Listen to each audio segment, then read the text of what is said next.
Well, here we have a Triumph T140 that's been slightly customised, and it's been brought here for me to do a few little jobs on and get it running and fine tune it, check the timing, all the usual sorts of things. But also the owner wants the wheels rebuilding and new tyres fitting. Now he's brought me the tyres, and he's brought the rim and the spokes for the front wheel, and he brought the rim for the rear wheel, the plan being to reuse the perfectly good looking stainless steel spokes that were in the previous wheel build along with its nipples. So that all sounded fair enough, so I thought I'd crack on, tackle the hardest bit first and get the rear wheel off, get that one done and out the way and back on. And so that's what I did. I took the rear wheel off, I took the tyre off the wheel, then I took the disc and the sprocket off the wheel to give me access to the spokes, and undid all the spoke nipples and got them out and stripped it all down. And I even thought that the sort of alloy cotton reel hub looked a bit scabby with this flaking off paint, so I polished that up, and then I thought, right, I'll set to and rebuild the wheel.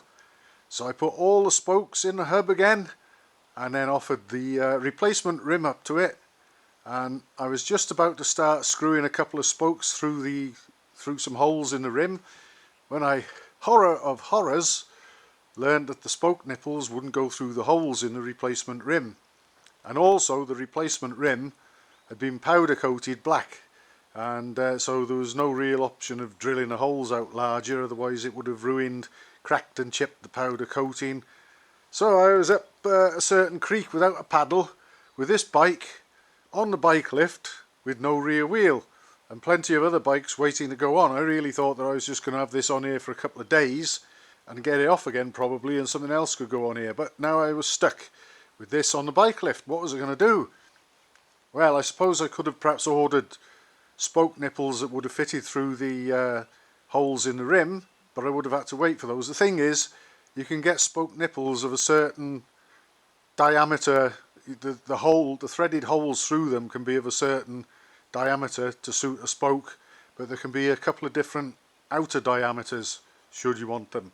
So I had a rummage around, and as luck would have it, I actually found a full set of new spoke nipples, stainless ones as before, among my bits and pieces, which would screw onto the spokes as they should, but were actually slimmer and passed through the holes in the rim. So that was a godsend. So with that, I set to and I rebuilt the wheel, which we've got down here. And so lucky escape for me, because if I hadn't found those nipples, that bike would have been stuck on the bike lift for a long time, unless I could have got a mob of guys to help me lift the bike off, but then it would have had to go somewhere anyway. So I'm really glad that I can put this wheel, well, I've put the wheel together, I'll fit a tyre and tube, get it back on the bike fairly soon, and it'll be mobile again, and I can get it out the way. But let's have a look at all the usual sort of checks that I do and make, and I'll just hold the camera up like this. One full rotation of that clock face, let's see what we got, is actually just a whisker over a millimetre. I beg pardon, on this one a full rotation of the clock face is a millimetre. So looking at the radial run out, we're around half a millimetre of radial run out there. That's good, that's perfectly acceptable, and I'm happy with that. Now we'll have a look at the side to side.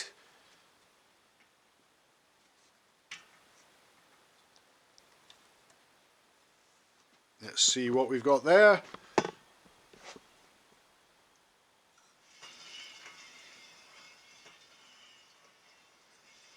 We're well under half a millimetre there. That's very good. I'm happy with that as well. And obviously, last but not least, we've got 40 spokes in the wheel, 20 aside. Let's play some music. There's my marker there for the valve hole, a bit of red sticky tape. That's for when I'm adjusting the spokes. When I'm truing a wheel, I know when I've gone right round once. That's all that is for.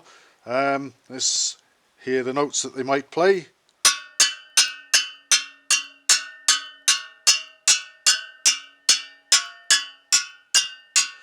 All pretty close, probably not bang on, but good enough to my non-musical ear. And the other side.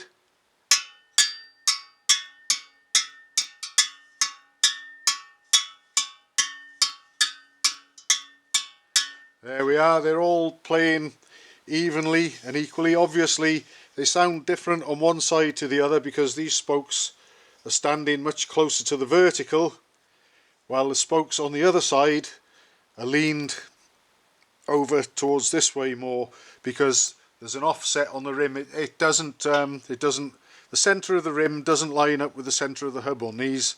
The rim is always offset towards the disc side, away from the sprocket side actually.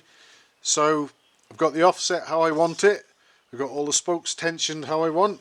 So the next thing I'm going to do with this is get a tyre and tube and fit them, and then should I want to, I can fit the rear wheel and just roll that bike off the bike lift and have it out the way again. But that scared the crap out of me for a little while, and I really didn't know how long that bike might have been stuck there. So that really was a lucky find, those spoke nipples that fitted through the rim. Very, very happy moment when I stumbled across them, I can tell you. Another wheel rebuilt at Performance Classics, job done.